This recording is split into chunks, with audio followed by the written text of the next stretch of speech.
Ladies and gentlemen, good day and welcome to the Suryoday Small Finance Bank Q2 FY24 earnings conference call hosted by Elara Securities Private Limited.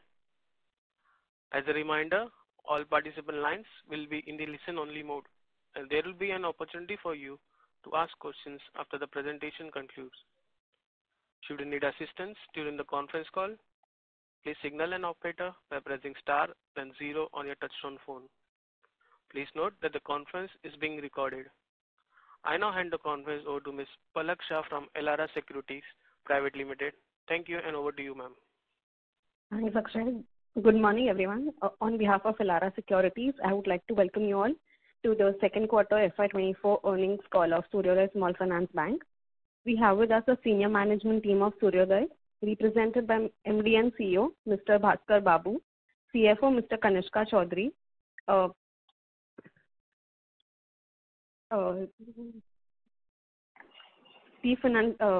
Chief Services Officer, Mr. Narayan Rao, and Investor Relations Officer, Mr. Himadri Das. With this introduction, I would like to hand over the call to the management of Suryoday for brief introduction, followed by a Q&A session. Thank you, and over to you, sir. Thank you, Palak. Good morning, everybody. On behalf of Suryoday Small Finance Bank, I extend a warm welcome to our Q2 and H1 FY24 earnings conference call. I trust that everyone has had the opportunity to review the presentation for the quarter ending September 30th, 2023, which was uploaded on the stock exchanges. Now let me provide an overview of Suryoday's performance for Q2 and H1 of FY24. Let me begin by saying that the first half of the fiscal year has been good and the bank has witnessed an overall satisfactory performance in terms of growth, asset quality and profitability. The gross advances for the bank witnessed a growth of 28.7% year-on-year from 5,378 crores in H1 FY23 to 6,921 crores in H1 FY24. On the disbursements front, the bank has recorded a growth of 30.8% from 2,130 crores to 2,787 crores on a year-on-year basis. The disbursement growth is led by our Vikas loan and commercial vehicle loan products, which grew by 139% and 262% year-on-year respectively. As of H1 FY24, our customer base stood at 25.1 lakh customers, a growth of 20% over the first half of the previous fiscal. This growth in our customer base signifies the focus of our customer-centric approach and our ability to meet their evolving financial needs.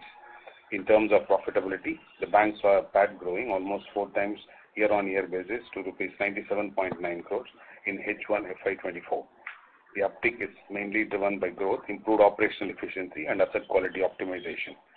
Now let me shed some light on key operational and financial metrics as of H1 FY24, providing a comprehensive overview of our accomplishments and the factors driving our growth success. Now coming to the business performance, on the gross advances front, the bank's gross advances is currently at 6,921 crores, out of which Vikas loan portfolio is at rupees 1,621 crores. Vikas loan, the bank's flagship product, is an unsecured business loan offered to the bank's graduating JNG customers, which is covered under the Credit Guarantee Scheme, that is CGFMU. We have over 2.75 lakh Vikas loan customers as of now. On the disbursements front, the disbursements grew by 30.8% to 2,787 crores on year-on-year basis. This is led, as mentioned earlier, to Vikas loan and commercial vehicle loans. On the overall collections front, the collection efficiency stood at 101.7%. Our deposits, we are delighted to inform and we shared that our CASA has crossed the 1,000 crore mark in value. The overall deposits grew from 4,207 crores in H1 FY23 to 6,388 crores in H1 FY24. We continue to focus on building a sticky and granular retail deposit book. The retail deposits as a percentage of overall deposits currently stands at 77.6% versus 71.9% during H1 FY23. CASA acquisition momentum outpaced the term deposit mobilization in Q2 FY24. In Q2 FY24, the incremental CASA mobilized to incremental term deposits stood at 23%. On the borrowings front, our borrowings as of September 20, FY24 form 23% of the total liabilities, the majority of which is from refinancing institutions that are long-term and are contractual in nature. Currently, our bank has a network of 635 branches, of which 96 branches are deposit-focused, while 350 branches are asset-focused branches, and the balancing comprise of URCs. During the quarter gone by, the bank had invested in expanding the branch network coupled with hiring feet on street, the leverage of which will be visible in the coming quarters. On the asset front, the bank's gross non-performing assets GNPA has reduced to 2.9% in H1 FY24 from an elevated 9.9% in H1 FY23. The net non-performing assets NNPA has decreased to 1.4% from 4.8% in the corresponding period last year. On the earnings side, the net interest income stood at 445.8 crores in H1 FY24, an increase of 26.3% year-on-year. Net total income for the same period stood at 548 crores, an increase of 40.4% on year-on-year basis. Our yield has improved to 20.3% in H1 FY24 from 18.9% in H1 FY23.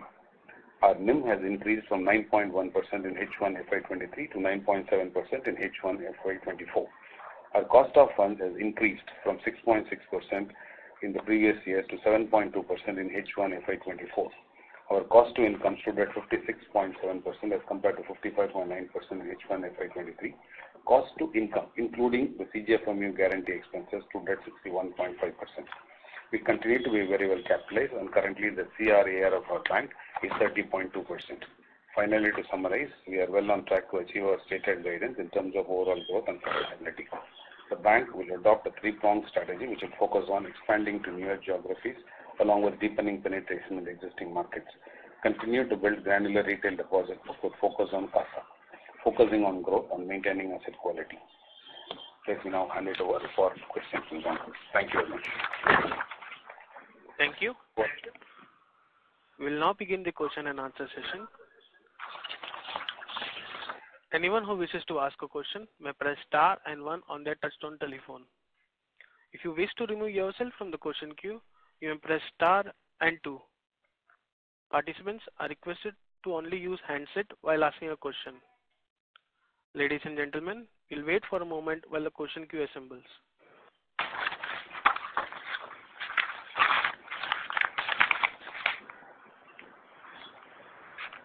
The first question is from the line of Anil Tulsiram from Continental Value Edge. Please go ahead. Yeah, thanks for the opportunity. Sir, my first question is on CGFMU. I appreciate the bold decision which our company has taken to take the credit insurance, and I think it's the right decision. But when I see very few of your peers have taken credit insurance under the CGFMU, is it because they don't trust whether money will be reimbursed at the time of Black Swan, or any other reason? So can you please help me understand this point? Thank you very much. I wouldn't really be able to comment on the position of what others are doing. What we are trying to do is that on a normalized basis, the credit cost in our unsecured business loans, specifically to the graduating customers, overall on a normal basis tend to be around 1.5% to 2%. The CGFMU cover that we are taking is to really take care of, as you really mentioned, this one-off events, call it quote-unquote Black Swan events, and which also gives us the stability in terms of really building up the portfolio in a meaningful manner. We do believe that it's a very useful credit guarantee scheme and comes at obviously an investment, and we believe that will be well factored in terms of pricing and making sure that we grow on a meaningful manner. Okay, but you don't see any risk of reimbursement from the scheme? Our reasonable experience in ECLGS claims have been fair, and we do believe that we do not really haven't expanded our underwriting standards because there is a credit guarantee. We continue to be as it was completely on our book without a credit guarantee, and hence we do believe that this is not really going to be coming in terms of claims on a normal basis, but only in terms of the extreme events. And we do believe that as long as it is properly done under the various conditions, we do not see any issues in terms of making a claim as and when required. Yeah, see, my second and the last question is, I think our average yield on the secured product is around 12 to 13%, and if I compare this with our peers like Equitas, it's much less, probably due to the fact that Equitas' average secured loan book is around 6 to 7 lakhs, and ours is much higher. So do we plan to foray into the lower ticket size to increase the yield for secured product in next 2 to 3 years, or we are happy with our current structure? As you know that in the last 2 years, the focus is in terms of deepening where we are already present in terms of products. We have been fairly successful, and given that we have come to this under our book in terms of the micro home loans, which is in the range of around 3 to 7 lakhs, has been fairly good. Currently it stands at 150 crores and at a yield of around closer to 17%. So now we want to expand that in terms of secured business loans of lower small ticket value, which would be in the range of around 3 lakhs to 10 lakh rupees. But we will really make an entry in a very meaningful and stable manner. And the market per se, when the opportunity is large, there are also enough competition out there. But we do see a large opportunity even within our existing customer, and that will be our priority one as we start expanding toward from Q3. But the volume build-up will be gradual, and we would like to really build it on a very strong platform as we have done now for the micro home loans. So probably we'll target around 10 to 20 crores in this quarter from this product and gradually increase it and probably look at that as a run rate month-on-month basis from the Q1 of next financial year. Yeah, sir, can you, just last question, can you elaborate more on the micro home loan products? How many branches it's already there and what's the team size and other stuff? So currently we operate around closer to 25 branches. Yeah. And expanding that branch by branch. Mostly all of this currently are the locations where we are operating for inclusive finance or for, mainly for inclusive finance. So the intent is to really increase it. As of now, it has been more in terms of Karnataka, Tamil Nadu and Maharashtra, and we are present in around 10 states. So we would like to expand, but more importantly that even within the state, we see that currently our disbursements are averaging at 10 to 12 crores. The intent is to really take within these 3 states to closer to 15 to 20 crores. And as we speak, the delinquency of the portfolio is sub 0.5, and the NPA will probably be much lesser at 1 or 2 cases at around 0.1 or 0.2. The intent is to really can we scale this up to say 500 crores and continue to maintain a PAR of less than 1% and an NPA of less than 0.25. Okay, so if I understand right, our focus for high yield secure products will be micro home and not the micro lab business loans. As of now, as we speak, so we would like to enter that as well, micro secured loans, which is a little more scalable, faster than it's a home loan. Home loan happens in tranches and it's around 3 to 7 lakhs, 10 lakhs at this point of time. So it's not that we don't have the focus, but currently we started with home loans and now we'll expand to secured business loans of small ticket value. Yeah, thanks a lot. So that's it from my side. Thank you very much. Thank you. Question is from the line of Kushal Parekh from Mehta Investment. Please go ahead. Yeah. So I have a couple of questions. Hello. Yes, please. Yeah. So the cost of funds has risen from 6.6% to 7.2% for H1 FY24. So where do we see this normalizing for the remainder of this financial year? So at this particular point in time, I think we have peaked insofar as our cost of deposits are concerned. This quarter basically sees the impact of the elevated cost of funds that we have generally seen in the market, as well as specific campaigns that we may have run. So from here on, as a management, we don't intend to see a rise in our cost of deposits, and that's what we will keep on track. Fair enough. So one more question. So what is the AUM of the commercial vehicles and what are the yields of the same currently? And also, how is the composition of the commercial vehicle book? So do we do light commercial vehicles more or MHCV more? So need more clarity on the same. So we have a portfolio of around 550 odd crores, which we have provided in our investor deck as well. We are mostly doing light commercial vehicles.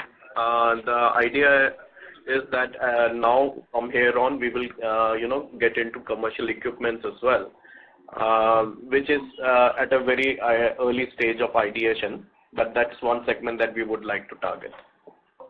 LCV, not LCV. Thank you so much. Thank you. The next question is from the line of Shailesh Kanani from Centrum Broking. Please go ahead. Good morning, everyone, and thanks for the opportunity. So I wanted to understand a couple of things from medium to long-term basis.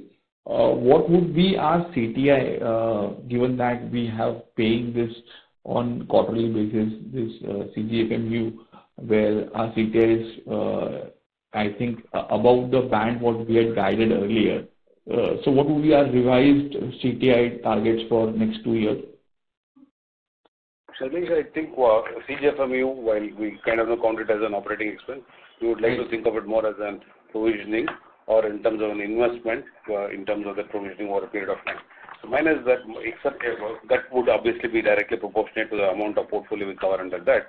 X of CGFMU, our target is to really go closer to around 50 to 53% in the next 2 quarters. Next 2 quarters? Yeah. This quarter, we focus more in terms of expanding and kind of putting in quite a bit of branches and all that. We would like to kind of moderate it. Around 55 is what our immediate focus is, and thereafter at least another 150 basis points we would like to do it over the next 1 quarter, 2 quarters. And what would be our target for CGFMU? Because last time we had said around 40 crores, but in the first half already we have spent around 25-26 crores. So what would be that annual trigger amount? It's proportionate to the business. So if the business pick up is higher than what we have projected, it will be closer to around 50 to 55 crores. We stay around 55 is what likely to be. Okay, so that will be 55 crores. Okay. Sir, second question is, can we share segment-wise yields for our secured book across various segments? What kind of yields we are getting over there? Yeah, so if you look at mortgage, we are closer to 12%, 12.5%, including LAP, right? And if you look at CV, we are more in the range of 13.5%. The micro mortgage, which is a small portfolio, gives us around 17 to 18%. Okay. And last question from my side, sir. Actually, a couple of questions. One is on non-interest income. I think again this quarter we are seeing a good jump in non-interest income. Sequentially it is flattish, but year on year it is a good jump. Last quarter we had highlighted PSLC income was the main contributor, was not consistent. So how should we build that? And again, if you can highlight the sustainable ROAs for our business cross cycle. Both of those questions. Thanks a lot. Yeah, so on an overall basis, our fee income has been flattish, but that's largely due to the fact that, in Q2, there was a lesser opportunity for the PSLC certificates. Our income from PSLC certificates reduced from 23 crores to 13 crores, but that was offset by the processing fee that we generated on account of the higher volumes that we did. So our new business increased from 1,000 crores to 1,500 crores, and that helped us to be at the same level on an overall basis. And on ROA front? So on ROA, currently we are at 1.92%, right? And as you would remember, Sailesh, we had guided that on a full year basis will be around 2 quarters. So as of now, we stick to our guidance. We will need to be able to build our book at a slightly faster rate over the next half of this year, and we are confident of being able to do so. Okay, sir. That's helpful. Thank you, and best of luck. Sure. Thank you, Sailesh. Thank you. Ladies and gentlemen, you may press star and 1 to ask a question. The next question is from the line of Yug Mehta from AP Capital. Please go ahead. Yeah, good morning. Thank you for the opportunity. How is the micro home loan product doing for us, and what is the disbursement run rate there? So micro home loan, we typically do anywhere between 12 to 15 crores a month. We have about 150 crores portfolio today with a yield of around 17 to 18%. The good part about this portfolio is that in terms of credit quality, it's pristine. We actually have only 2, NPA cases till date, and we have been running this business for a little over a year. So the main focus now is how we are able to scale this business. Like Bhaskar mentioned, we are in primarily 2 states, Karnataka and Tamil Nadu, which have worked very well for us. So the focus is, 1, how do we go deep into these 2 states, and which are the new states which are ripe for this particular product. The good part for us is that from day one, micro home loan has been very proximate to our inclusive finance business setup. So we run it from the same offices. We are targeting more or less the same customer segment. So now, right now, the focus is, 1, on being able to scale this product from here on. Okay. Next is we have mentioned cost of income including CGF. Hello, am I audible? Yes, we can hear you. Yeah, we have mentioned cost to income including CGFMU scheme at 65.4% for Q2 FY24, that's a bit on a higher side. At which levels can it settle down going forward? So, if you look at our cost to income, taking out the CGFMU for a minute, we have been around 60% for this quarter. And that's primarily because of the investments that we have started making in branch expansion. So our focus right now will be that over the next 6 months, this 60% cost to income excluding CGFMU, we are able to bring it down to 55% by the end of the year. Thank you. That's all from my side. Sure. Thank you. The next question is from the line of Anil Tulsiram from Contrarian Value Edge. Please go ahead. Yeah, thanks for opportunity again. Sir, can you please explain your unsecured business loan product, like target customer, the average ticket size, yields, and the normal NPAs in this product? Yeah. So these are customers who are curated with us, has come in as a JLG customer, would have been with us for more than one cycle, first or second cycle. But the importance is that the loan quantum is not decided by just the repayment track record of the previous loan. So we look at the overall household income and expenses, and most of these customers are probably around the 40% of the economic strata as far as the JLG customers are concerned. The loans are given one-to-one directly to the customer, and the repayment comes through the bank account which they have with us. And around 32% of our customers at this point of time in the Vikas loan, which is the unsecured business loan, the payment comes directly through UPI without us collecting cash at all. Around closer to 30% further comes to the branch and deposits the money. So around 60% of that gets deposited, more than 60% gets collected either through UPI or at the branches. On the presentation date of the EMI, 70% gets cleared, and the remaining 30% is what we kind of then take the effort in terms of reaching out to them. And closer to around 99% is the collection that happens before the month end.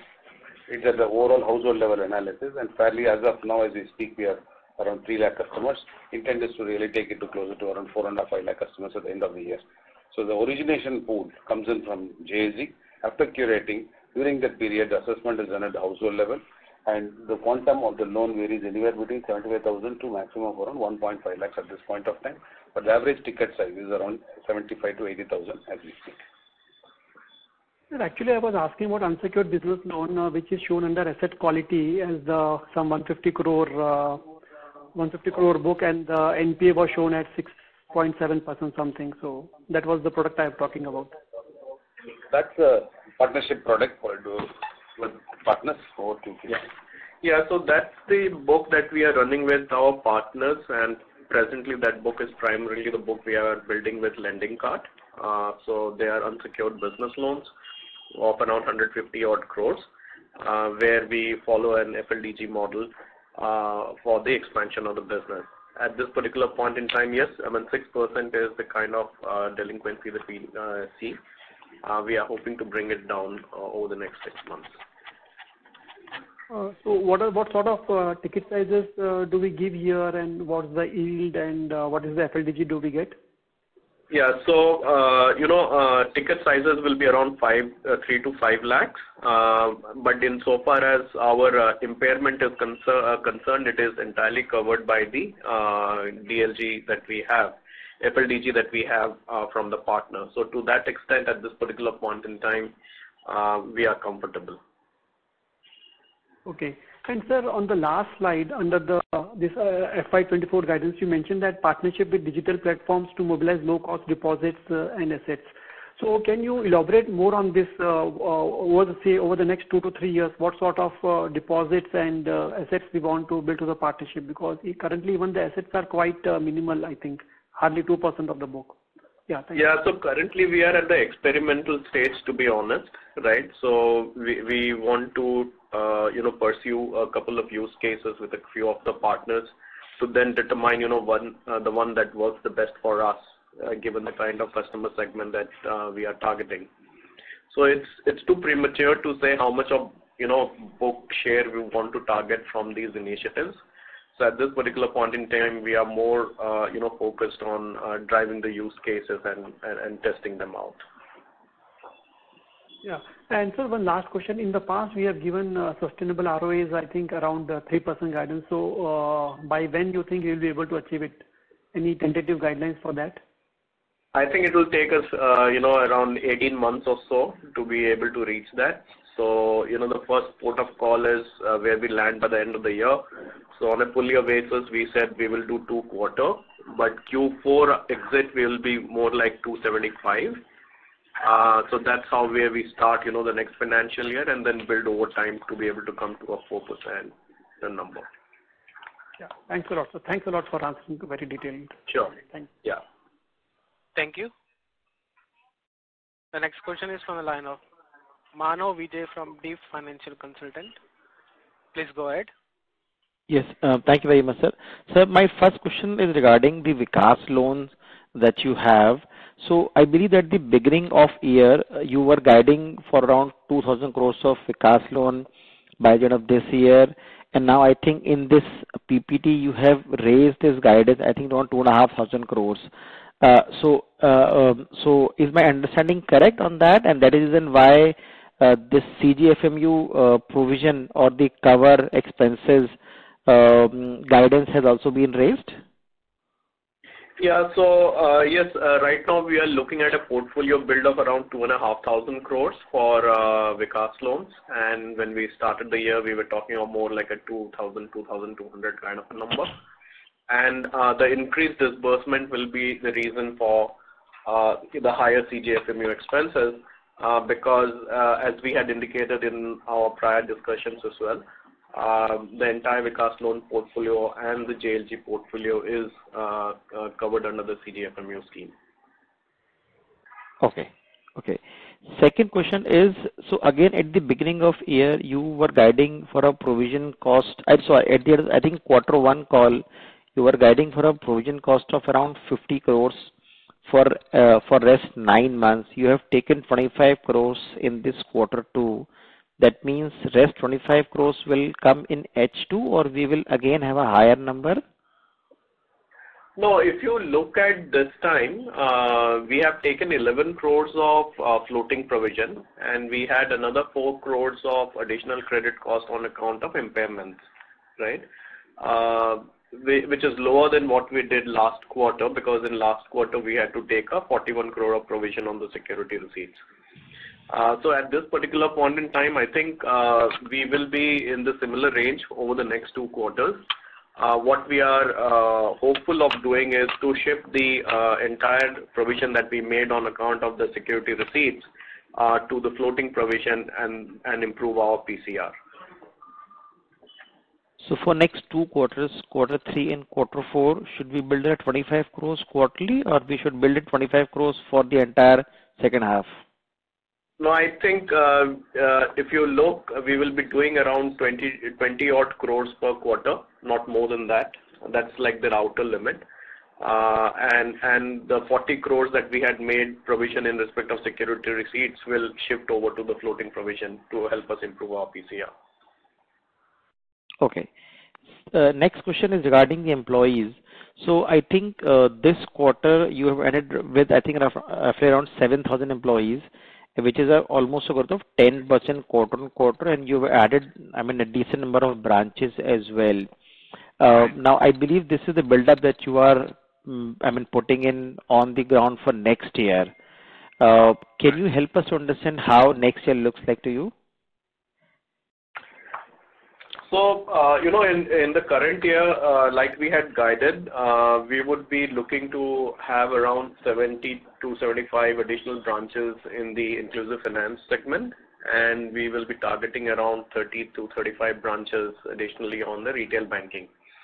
And that will basically set us to continue being able to deliver, a 30-35% and thereabouts kind of growth for next year. So in our call last quarter, we had said that we look to see ourselves grow about 35 to 40% on a year-on basis for the next 3 years. So we stick to that guidance. Okay. And also with the 30 to 35% growth in advances, how the next year cost income can look like? So at this particular point in time, our immediate target will be to go below 55%, right? We would like to see that, by the end of next financial year, last quarter, we are able to reach a 50% number. Okay. And by doing a 30 to 35% growth this year and again repeating the same growth next year, you believe that there is a probability of even a capital raise even by the end of FY25? I think for a 35% growth book, per se, we will not be requiring capital given where we are today. But like we have, talked in previous investor calls as well, opportunities can always be explored, but per se, from a regulatory point of view, a 35% growth in book will not require us to raise capital for next year. And my last question is regarding your non-other income, which non-interest income. So can you help us to understand, let's say, provide one benchmark as to whether we, let's say, other income as a percentage of, let's say, the NII or other income as a percentage of, let's say, total assets that you have, what is that we should try and build this number to? So, there are two parts to that. So one part is the processing fee. If you look at the processing fee, it will be typically somewhere around 2% of our overall volumes, given how the mix of Vikas loan and JLG is building out, right? Sure. The other part is the PSLC income. That is a little bit more difficult to predict, right? So just to give an example, in Q1, we sold 1,200 crores worth of PSLC at 2%. And this quarter, we were able to sell only 900 crores worth of PSLC at 1 quarter. So PSLC pricing trend is that, it keeps reducing on a quarter-on-quarter basis, right? But what we have noticed in the last 2 years is that the market has become very unpredictable. And one of the reasons, for example, is that today, if you look at the market, there's a trade-off between doing PSLC sale versus raising money using IBPC, right? So that's the kind of a trade-off that, a small finance bank treasury will look at every quarter and then decide what to do. Okay. This is helpful. Thank you and all the best, and also wishes for the festive season. Thank you very much. Thank you. The next question is from the line of Prabal from Ambit. Please go ahead. Hi, thank you. My first question is on the Vikas loans. How many cycles does it take for a JLG customer to become eligible for Vikas loans? And typically, how many customers? Can you please switch to the handset? Is it better now? Yes, please go ahead. Okay. Sir, so my first question was on Vikas loans. So after how many cycles is the JLG customer eligible for these loans? And typically, how many customers are able to graduate from JLG model to the Vikas loan? So typically, minimum 2 cycles will be required for a customer to be eligible for Vikas loan. And one of the major preconditions for somebody to graduate onto an individual loan is to have some kind of a business, right? Based on that criteria, what we typically see is that, about 2 in 3 persons will qualify ultimately to be offered a Vikas loan. So the fact it's purely not, as we mentioned earlier, not number of cycles alone. Customers have lots of trade lines, including in retail assets for themselves or for the co-applicant, which in majority of the cases happens to be the spouse of the lady of the household, who happens to be our JLG customer. So we combine all of that. If the customer has got a track record for more than, say, 5 years in a secured loan and has been with us only for 15 months, still she may qualify. And somebody who has been there for 24 months with very good track record in JLG, but has got delays or defaults in other loans that they have taken from the market, she may still not qualify for a Vikas loan.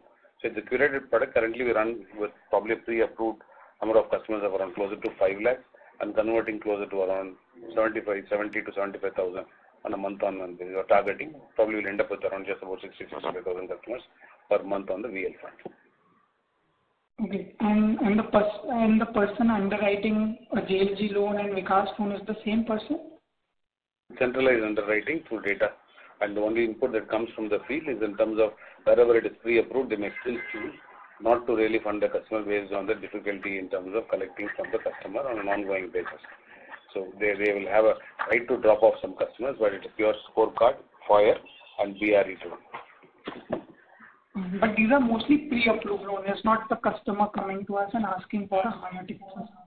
No. Yeah, these are all pre-approved loans. And so in cycle 1 and cycle 2, how does the ticket size change for a JLG customer? So cycle is around 35,000, and the second one goes to around 45,000. Give the flexibility, and no more than 15 at the end of the second cycle. Sir, and in the just to add to what Bhaskar is saying, this is Shashidhar here. So there is no guarantee a customer has completed one cycle, we'll give them a second cycle. So it is again based on their behavior on offers, honors, and the scorecard based model. So we run scorecards, and there is no guarantee that first cycle customer, though they are on zero DPD across loans, they'll get a second cycle loan. It also depends on the FOIR and scorecard. Perfect. Sir, and on the CGFMU, so how much is it actually covering, and what is the expense? So for example, it's a 1 lakh loan. So how much is CGFMU covering, and what is the expense that we have to provide for? Currently, we are covering current coverage around 80% of our portfolio of JLG plus IF is covered under CGFMU. Typically, on a 3-year loan, if you really look at it on an equated basis, the discounted cost upfront works out to around 2.1%. Mostly our JLG loans as well as the Vikas loan currently are at around 2 years. So guess that you are around close to 1.5%. Okay, so 80% of the loan is covered. 80% of the loan gets covered. 80% of our portfolio is covered. So whenever we cover the full loan. But currently on overall portfolio, we started covering from last year as a base year. Around 80% of our IF plus would be covered. 72% to say apparently. No, actually my question is, let's say there is a default in a 1 lakh rupee loan. So how much will FMU reimburse us? So there are two parts to it. So one is that this works on a portfolio basis, right? So if you look at it on a portfolio basis, the maximum impairment in the portfolio that gets covered is up to 15%, right, of the coverage that you take. And of that 15%, 72.75% is what gets claimed and paid by the CGFMU trust, and the rest has to be borne by the bank. Okay, so at least 10,000 rupees is guaranteed by the CGFMU because of this. No, that's not how it works. So if you look at the portfolio basis, all loans up to 10 lakhs, right, meant for businesses get covered, right? So this works on a portfolio basis. So once a portfolio is determined for a quarter or a base year, then 15% of impairment of that portfolio can get covered technically by the CGFMU scheme. In a simple term, if you cover a 100 crore portfolio, even an extreme event, if the GNPA were to be around 20%, maximum reimbursement that can come in is 15% of the portfolio. On a 1,000 crore portfolio, it can be 15 crores, 150 crores. And it is at the portfolio level on a base year to base year basis. So it's around, if you to put it at 72% of the NPA portfolio can be reimbursed by the scheme at the extreme level. Okay. And the expense you mentioned is 2.1%. So for a 100 crore portfolio, we have to provide an expense of 2 crore to be able to insure this amount. Over the period of the loan. Over a period of 2 years. The little more intense, probably offline, we can kind of reach out to us, we'll explain in detail. It is based on the quarter of disbursements, what is the premium paid on the base year. Next year it is on the principal outstanding and subsequent on principal outstanding. And when you can cover, there are quite a bit, it's a little more intense scheme rather than a straight cover and take. Perfect. So my last question will be, in our top 3 to 4 states, in the MFI segment, are you seeing some rise in leverage at the sector level for these 3-4 states where we are predominantly present? Kashi, can you tell based on the data that we are seeing? So we are seeing stress in a few states, especially in the northeast and east. We are present. Where we are present, we are seeing stress in Ahmednagar. Few pockets. It's not state level. It's more at district level and pockets level. And this is because of rise in leverage, or this is because of the rural distress that is prevailing in the system? Some markets are historically like this market is more migrant labor population. So such markets we stay low. We don't scale up aggressively. We aren't really overall seeing a trend of any heating up of a big leverage. So on a normal result, the data that we see, but the build-up has been only been steady. And there are some states where we don't operate, so we can't really comment on them, where the growth has been pretty high. Perfect, perfect. Thank you, sir, and all the best. Thank you very much. Thank you. The next question is from the line of Mayank Kumar from SBI Life. Please go ahead. Yeah, hi sir. Thanks for taking my question. So my first question is regarding unsecured business loan, which we have partnership with lending cards. So just wanted to understand like what is underwriting we do here, how we assess the income, what is the yield in this segment? Yeah. No, so these customers are onboarded by us. They are contractually our borrowers, and we underwrite them end to end, right? So lending card is working more as a BC partner in terms of originating the possible transaction and handing it over to us, right? So to that extent, it's entirely underwritten by us and as per our credit grid. Yeah, but in ticket size of 3 to 5 lakh, it's in some level of informal segment also comes in where income could be in cash level. Documentation may not be very high, so field level income assessment is required. So just trying to understand a fintech partner and then from centralized processing. So how does it work? So we are not doing any fintech partnership with lending card. It's a physical file which comes over, assessment is done. They do their grid in terms of passing through their curve. The final underwriting and approval is done by us along with the bank statement and the other things which are available. For instance, the ticket size goes beyond a level. Believe they should have a GST registration and we also verify whether they have filed the returns in time. We will not have full visibility in terms of the amount paid for the GST, but whether they've been filing returns, bank statement, that's how we do, and ticket sizes are usually much lesser than 10 lakhs. Because there is a small piece of the portfolio which is about 10 lakhs, for which it will be far more intense in terms of underwriting. We are in the process of tying up with two fintechs, two of the entities for the fintech lending. And there the DLG as per the new guidelines will be 5%, and majority of that will be with the scorecard, and they will be low, small ticket transactions, sub 5 lakhs, predominantly dependent on the track record of the customer as well as on the bank statement as well. We really take it for a cut off level. Okay. And second question is margin. So H1 we are at 9.7%. Q2 exit was 9.4%, and earlier guidance was 10% net interest margin. So do you want to revisit that guidance? No, given that, our deposit rates have peaked, like we said earlier in the call, on a full year basis, we are looking at a 9.5 to 10% margin, and that will be range bound. So that's what we are targeting. Because what will essentially happen is from now on, there will be a slight change in the mix as well, right? Because we would want our VL book to grow up to 2,500 crores. So that will ensure that we are able to stick to this guidance of 9.5 to 10%. Okay. Thanks a lot. I will come back in. Thank you. The next question is from the line of Sai Kiran Pulavarti, an individual investor. Please go ahead. Hi, sir. Just one quick question, sir. It's almost like 4 to 5 quarters since you had upgraded your tech systems. Just would like to understand from your perspective, what are the benefits, how you see things panning out on structural basis and cyclical basis, maybe both on the credit underwriting or maybe on the op leverage, and how do you underwrite the book? Thank you. On the tech side, having moved to Finacle, we have much better hold in terms of what the product rollout cycle times have come off very sharply. So probably we are able to now do rollout any tie-ups or products in 1 to 3 months depending on the product tie-up. So that's a positive of it. In terms of analytics, it's a separate platform irrespective of whether we're using Profile earlier or Finacle, that continues to be as robust. So having control on the platform ourselves in-house would really help us in terms of what we see as data to rolling out as a product becomes far more smoother side. Got it, sir. Great. Thanks a lot. Thank you. Thank you.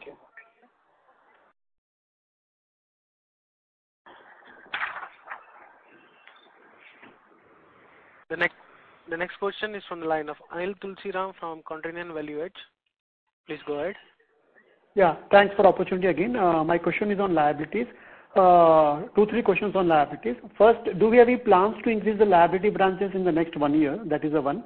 Second is, if we have no plans, then do you think with the existing branches we'll be able to increase the liabilities to match our asset growth? And the third is, on the last slide of your guidance, you give the guidance of reaching CASA of 22% for FY24, that is in next 6 months.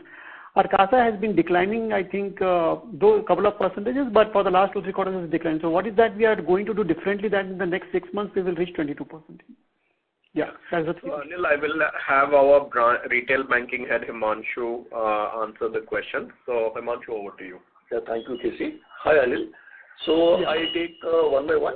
So one, on the question of expansion, as Bhaskar and the CFO said already, that our focus is very, very clearly to build a strong retail and granular franchise by the way of expansion or adding new branches in the new geography or adding the existing branches in the existing geography. So that goes on.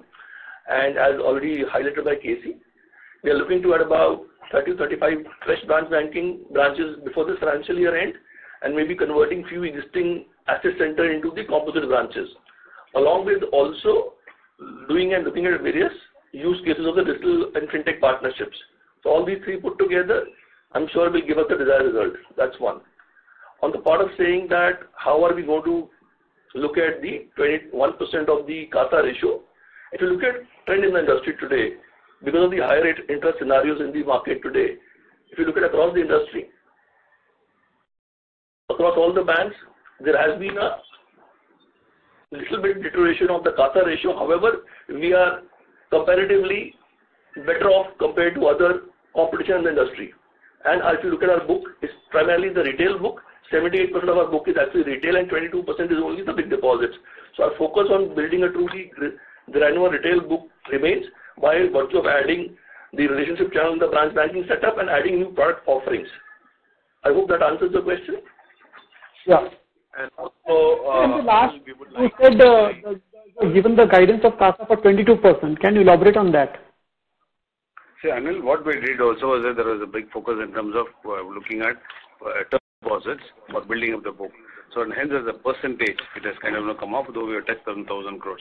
Now the intent is to really take it from 1,000 crores to closer to around 1,500 crores towards the end of this financial year in the next 5 months' time. So just that kind of a shift in focus, and hence the term deposit growth may not be as high as it was on the base in the beginning of the financial year. So combination of that, 1,500 crores on the 7,000 crores of deposits would be closer to 20%. Also, if you look at Anil, incremental CASA growth for the year or for the quarter is about, overall basis, about 20-odd%. If you look at quarter one, CASA book was about 832, and right now it's in excess of 1,000 crore. So slowly and steadily we are making progress, and I'm sure we'll be able to deliver what we promise. Sure. Thank you. Thank you. Thank you.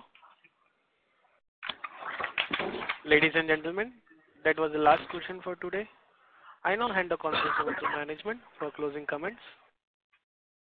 Thank you very much for attending in this session, and wish you all and your families happy Dhanteras and Diwali. Thank you very much for your support.